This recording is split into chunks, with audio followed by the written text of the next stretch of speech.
Toujours un réel plaisir pour nous de vous informer, chers téléspectateurs. Merci de choisir TVS pour vous informer.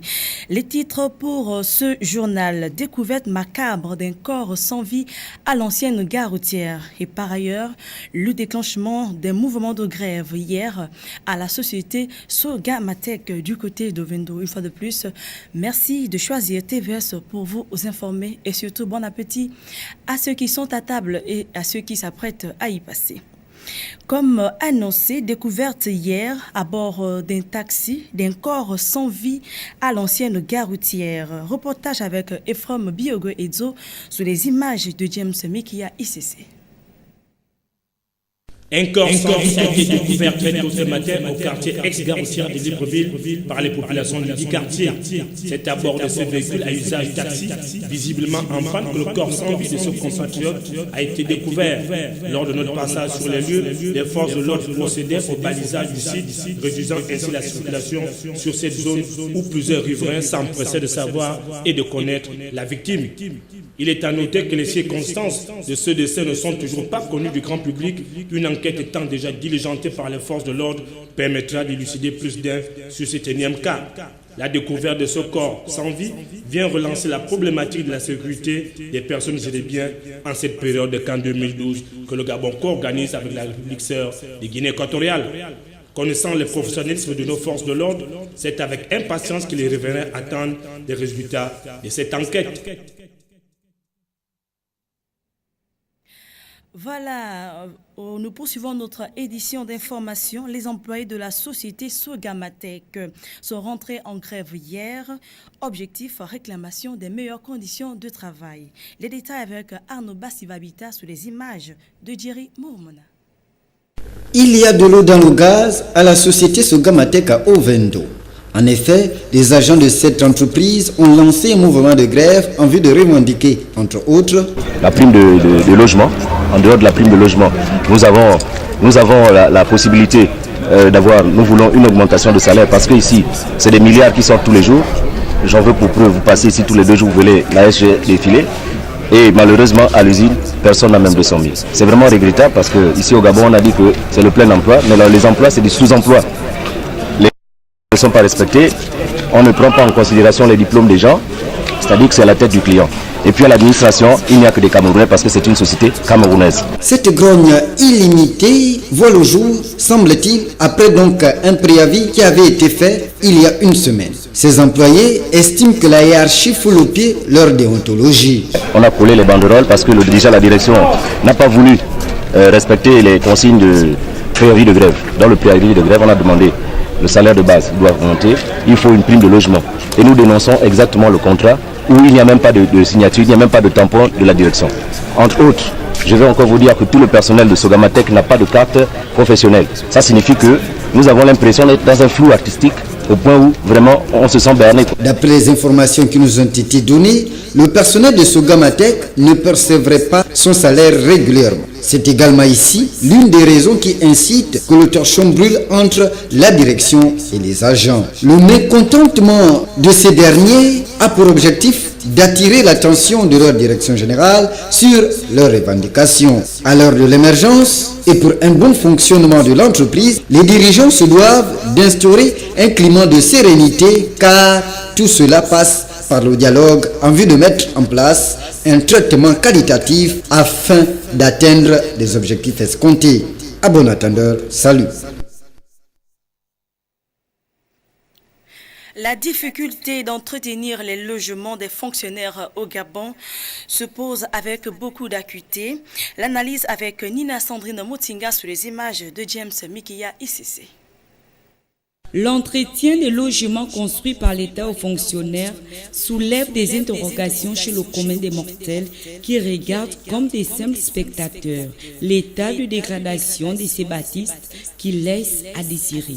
Il faut le dire que la vétusté de la peinture, des sanitaires et autres composantes de ces habitations pose une équation sanitaire, combien même que ce triste constat s'est réduit aux occupants qui ne se préoccuperaient pas assez de leur leur cadre de vie. Alors, à qui incombe la charge de réfectionner les menus et grands travaux de ces habitations? Est-ce les occupants ou les ministères des tutelles? Faut-il toujours attendre toutes les autorités en place pour prendre soin du milieu social dans lequel on vit? Il est vrai que l'État doit remplir l'un de ses devoirs qui est celui d'assurer à ses fonctionnaires des logements adéquats. Mais il ne saurait être question d'occulter que chacun devrait faire preuve de responsabilité en prenant soin du milieu public à l'exemple de ses compatriotes, surpris en train de renouveler la peinture aux immeubles du 3 quartiers de la commune de Libreville. Aussi, les pouvoirs publics devraient tenir compte du poids de l'âge et de l'impact des intempéries sur les différents logements, des réalités qui nécessitent des travaux d'entretien.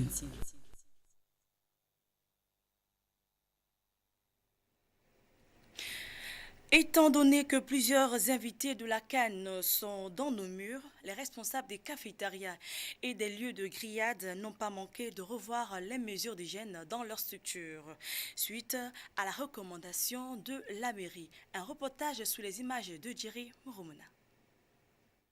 En plus des grands restaurants, les cafétérias et les lieux de grillade ne sont pas restés en marge de la recommandation de la mairie qui demandait aux responsables des établissements de restauration d'assainir leur environnement et d'améliorer la qualité des services afin de rimer à la grande compétition sportive au cours de laquelle le Gabon reçoit des invités. Affaire de décoration pour la canne là, de peinture, de mini, Vous aussi, j'ai changé aussi le cuisinier, les meilleurs cuisiniers aussi. Voilà, à cause des cannes là. Vraiment, il y a beaucoup de gens, nous, c'est des clients vraiment. Les Gabonais, nous, on reçoit beaucoup les étrangers aussi. On n'a pas failli à la tradition. Si vous faites le long de la rue, déjà, la communauté nous a aidés à nettoyer le trottoir déjà. Il y a aussi le passage des piétons devant chez nous, effectivement. Et puis on a mis la peinture. Sinon, il y a la fumée qui, au jour le jour, essaie un peu de noircir. Mais la peinture a été refaite, le sol également. Et nous nous apprêtons également à faire d'autres aménagements, étant donné que les clients viennent en masse depuis le début de la compétition. Cependant, l'arrêté pris par la mairie sur les nouvelles heures d'ouverture et de fermeture de ces établissements met mal à l'aise les responsables et les clients. C'est à 8h. De 8h à quelle heure? 8h à 21h. Maintenant, vous avez le papier là?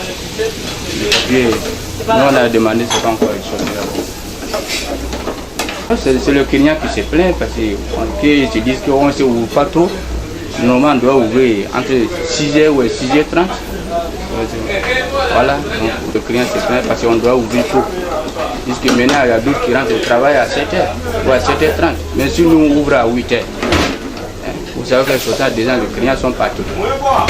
C'est pour cela, le client se plaint, on doit ouvrir tôt, entre 6h et 6h30. Les cafétérias et lieux de grillade restent des structures de proximité à moindre coût, disponibles à toutes les bourses où devait exister une propriété absolue comme ailleurs, car ces lieux attirent presque la majorité de la population. C'est pour cela qu'il ne faut pas toujours attendre des grands événements tels que la Coupe d'Afrique des Nations pour penser à leur hygiène. Parlons de santé, la pandémie du VIH-Sida, on n'en parlera jamais assez avec la pratique volontaire de contamination que font certaines personnes atteintes de cette maladie. Les conséquences risquent d'être très dévastatrices aujourd'hui. On remarque à cet effet une augmentation exponentielle du taux de prévalence. Un reportage de Ardon Babekoung, c'est les images de Jerry Mouroumona. Après plus de 20 ans d'existence, on compte aujourd'hui à travers le monde entier près de 30 millions de personnes infectées du VIH-Sida. L'Afrique subsaharienne en paie le lot tribut. La voie sexuelle, l'utilisation des objets non stérilisés constituent les premières causes de contamination. La première cause citée, qui n'est autre que la voie sexuelle, a une nouvelle connotation, à savoir la transmission volontaire du VIH-Sida. Qu'entend-on par transmission volontaire? En termes simples, c'est le fait pour une personne infectée, le sachant très bien, après les tests de sérologie positive sur elle, mais qui, nonobstant ce statut, continue tout de même à entretenir des rapports non protégés avec son ou ses partenaires. Un comportement fustigé et condamné par plus d'un. Bien que la précarité semble prendre des proportions inquiétantes non seulement dans notre pays, mais à travers les grandes villes africaines et partant du monde entier, avoir des rapports non protégés, surtout lorsque la sérologie est positive, c'est une attitude assimilée à un crime contre l'humanité. Tout simplement parce qu'imaginez une personne infectée qui a 6 partenaires et que ces derniers ont chacun à son tour 6 autres qui eux également ont respectivement 6 partenaires. Avec l'application des pélistes, exercice bien connu de nos jeunes frères de la classe de terminale, on aura 322 contaminations sur une portion de 3 personnes seulement. Sur les 1 500 000 habitants que compte notre pays, qu'adviendrait-il si seulement 150 personnes pratiquaient la transmission volontaire du VIH et dans les proportions décrites précédemment? C'est l'hécatombe. Et si le phénomène est observé à travers le monde, il est indéniable qu'avec les migrations transfrontalières aujourd'hui, où le monde est devenu un village planétaire, l'humanité disparaîtra sous l'effet d'un Big Bang viral. Alors, aux autorités publiques et judiciaires, l'avenir de notre pays, voire du monde, dépendra de l'intérêt que nous accordons à ce phénomène. Aussi, aux leaders religieux, il faut continuer à implorer la grâce du Créateur, car rien ne lui est impossible. Avec cette démographie croissante, juxtée au comportement déviant des uns et des autres, c'est la situation d'un serpent qui se mord la queue. Alors, à toutes et à tous, méfiance et abstinence. Allons dans le Goué maritime où les élèves du lycée public Roger Goutheron dans la ville de Gamba rencontrent plusieurs difficultés liées au déficit des professeurs et du manque de terrains sportifs. Et bien sûr, le reportage avec Nina Sandrine Motinga sur les images de Régis Obamtutu. Érigé en lycée en septembre 2010, le collège public Roger Goutheron, localisé dans la ville de Gamba, serait en proie à certaines difficultés relatives, entre autres, à l'insuffisance des professeurs, celle que le dénonce un des apprenants. Les difficultés qu'on rencontre ici au Goutheron, c'est qu'on n'a pas assez de profs. Ici, on souffre pour avoir des profs. Comment faire toute une année sans avoir des profs comme les autres. Là même, à peine là, on a besoin des profs d'SPT et d'histoire.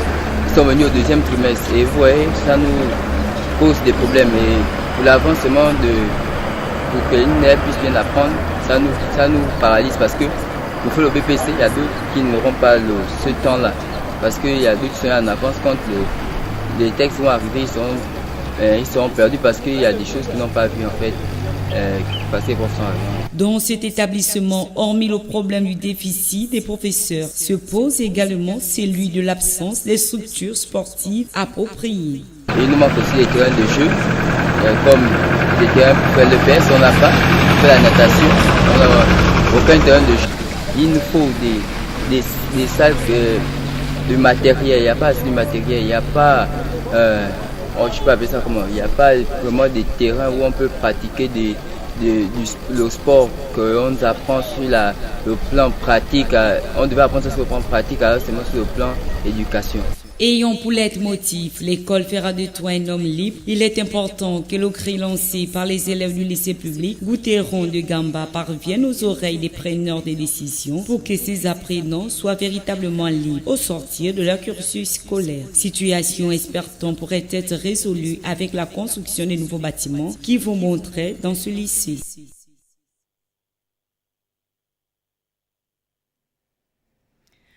Pour prévenir les cas d'accidents et autres, la marine marchande invite les opérateurs économiques à travers des contrôles de routine au respect des dispositions de navigation maritime et fluviale. Les détails avec Dani Kwele Tolé, Raïs Bouanga, Média Plus, Port-Gentil.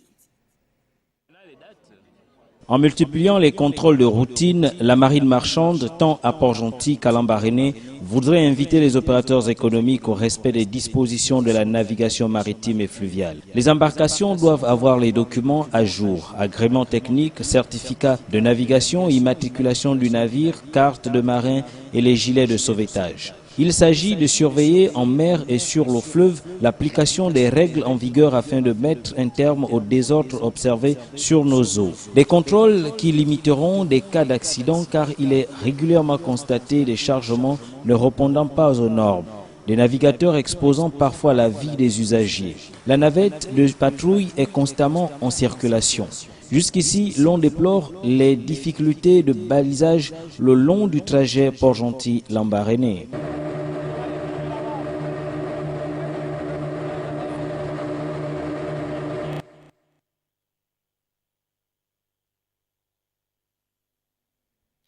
Restons à Port-Gentil où la conseillère municipale du 3e arrondissement dans la commune de Port-Gentil est allée présenter ses vœux de l'année 2012 au chef des quartiers de cette circonscription.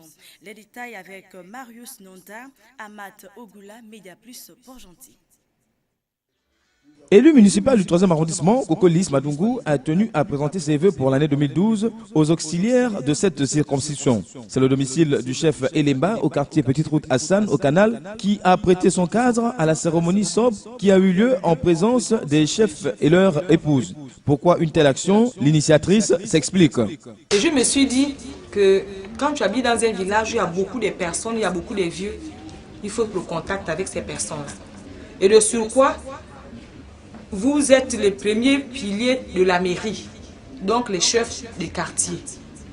Et pour mieux cerner les problèmes de l'arrondissement, je me suis dit, en tant qu'un enfant vraiment qui a reçu quand même les notions du village, de venir d'abord voir les gens du village et leur demander que désormais, je fais partie de votre enfant qui doit amener vos problèmes là où ça doit être traité. Comme dit que maman est chef des quartiers, tous les problèmes qui se passent là-bas, ce sont les mêmes problèmes partout. Donc pour mieux connaître ces problèmes-là, je viens vers vous, mes papas, mes oncles, venez vous dire que désormais, nous devons travailler ensemble, jusque pour les 14 mois ou 15 mois qui restent au niveau de la mairie. Et pour la nouvelle année, je vais vous souhaiter la bonne année. Oui, elle aura offert des cadeaux aux chefs et leurs épouses. Ces derniers, sensibles aux gestes, ont remercié la donatrice. Le Seigneur te bénisse. Que le Seigneur te protège, que tout ce que tu voudras comme conseil auprès de nous, tu l'auras gratuitement. Invoquant la bénédiction des ancêtres et des mânes sur Kokolilis, les chefs de quartier l'ont encouragé à poursuivre dans cet élan pour le développement du 3e arrondissement de la commune de Port-Gentil. Revenons à Libreville, parlons politique. Depuis quelques jours, un débat est alimenté par une partie de l'opposition qui accuserait la Cour constitutionnelle d'avoir violé, entre autres, les articles 30, 35 et 40 de la Constitution. Argument refuté de la Cour constitutionnelle qui, s'appuyant sur l'article 83 de la loi fondamentale, débat autour du renouvellement de l'Assemblée nationale. Les détails avec Arnaud Mbabekungu dans les images des archives de TVS. Depuis quelques jours, un débat est alimenté par une partie de l'opposition gabonaise qui accuserait la Cour constitutionnelle d'avoir violé, entre autres, l'article 35 en son alinéa 6 relatif au mandat des députés. Ces derniers mettent aussi en relief l'article 40, selon les dispositions de l'article 35, alinéa 6 de la Constitution, qui dispose que le mandat des députés débute le jour de l'élection des membres du bureau de l'Assemblée nationale et prend fin à l'expiration de la 5e année suivant cette élection. Il ressort de ces dispositions que le mandat des députés est effectif après l'élection du bureau de l'Assemblée nationale. Par conséquent, l'élection des députés du 17 décembre dernier, qui d'ailleurs constitue la 12e législature, ne serait effective qu'après élection de son bureau, chose possible qu'après avoir vidé le contentieux électoral. Le délai dont dispose la Cour constitutionnelle en la matière est de 2 mois, donc jusqu'en février 2012. Voici la lettre, mais les textes juridiques pour mieux les interpréter, ce seul critère n'est pas suffisant. Il faut enjoindre l'esprit de la lettre. Et celui-ci, c'est-à-dire l'esprit, vise généralement la portée et le sens du texte. La Cour constitutionnelle est un service public. Il y va également de l'Assemblée nationale. Donc, inévitablement, les règles qui régissent le droit administratif s'appliquent. Surtout la pérennité de l'administration, qui non seulement a un pouvoir discrétionnaire, mais aussi une compétence liée. Outre cela, en présence du vide juridique, le juge qui s'obstine à rendre une décision commet une faute appelée communément déni de justice. Alors la compétence de la Cour constitutionnelle est donc liée. En tant que garant de la constitutionnalité des lois, elle ne saurait rester muette. Elle est l'organe régulateur du fonctionnement des institutions et de l'activité des pouvoirs publics. Selon les dispositions de l'article 83 alinéa 1er de la Constitution de la République gabonaise, aussi faut-il le rappeler, en présence de l'obscurité de la loi, les bonnes mœurs, l'éthique et la coutume constituent des leitmotivs du juge, car en un point douté, ils constituent les sources indéniables du droit. En somme, au regard des divergences, il n'y aurait aucune raison d'interrompre le service public. L'intérêt supérieur de la nation doit prévaloir. Aussi, on parlerait de violation des articles 35 et 40 si la Constitution, qui organise, définissent la forme de l'État et la dévolution du pouvoir, aurait prévu des dispositions transitoires entre les deux législatures. La décision de la Cour, qui autorise ce bureau sortant à expédier les affaires courantes, semble juste au regard de l'article 83. Rubrique Expression libre. Que pensez-vous des sociétés qui n'assurent pas leurs employés? Les avis des uns et des autres au micro de Arnaud Bassivabita sur les images de Jerry Murumuna. Le bien fondé d'une société, c'est de rendre son personnel à l'aise. Déjà, s'ils sont arrivés là, c'est parce que les conditions ne sont pas fameuses. Donc, je pense que ça, la hiérarchie de voir le problème et de trouver une solution. Les sociétés qui n'assurent pas leurs employés, c'est dû peut-être au fonctionnement mal organisé des sociétés, parce qu'une société d'abord doit avoir une source de revenus déjà conséquente. Une société ne peut pas se classer dans les normes du appelé société sans avoir des sources de revenus qui permettent à ces sociétés de pouvoir mettre leurs employés à l'aise. Ce sont des sociétés irresponsables parce que déjà les personnes qui travaillent dans ces sociétés sont des personnes responsables, sont des pères et des mères de famille. Et si déjà eux, en tant que responsables de ces sociétés, ne pensent pas assurer l'avenir de leurs employés, ça veut dire qu'ils créent un déficit déjà à la population gabonaise, ils créent un déficit au peuple et aux enfants gabonais. Il faudrait que nous pensions à l'avenir parce que c'est l'avenir qui nous garantit tout. Hein? Et si on ne prévoit pas cela, qu'est-ce qu'on deviendra après? Hein? À mon avis, ces sociétés-là doivent fournir des efforts pour faire quelque chose à leurs employés. C'était bien structuré et dans les normes doit assurer tous ses employés. Hein? On est clair parce que l'employé travaille, il y a des risques, il y a beaucoup de risques. Il faut que la société assure normalement. C'est comme ça, dans les normes. Je crois que les sociétés qui n'arrivent pas à assurer leurs employés, nous les mettons déjà dans une catégorie de sociétés à système néocolonialiste. Donc l'exploitation de l'homme par l'homme.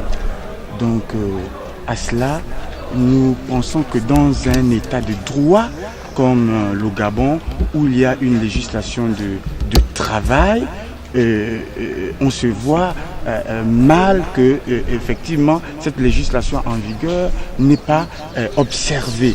Donc en conclusion, j'aimerais dire que toutes les sociétés vraiment qui se reconnaissent dans cet état de choses, vraiment qu'ils essaient de s'y remettre parce que nous parlons de l'émergence aujourd'hui. Voilà qui met un terme à cette édition d'information de la mi-journée. Vous pouvez suivre ce journal à notre adresse électronique sur facebook.com/TVS Shekina.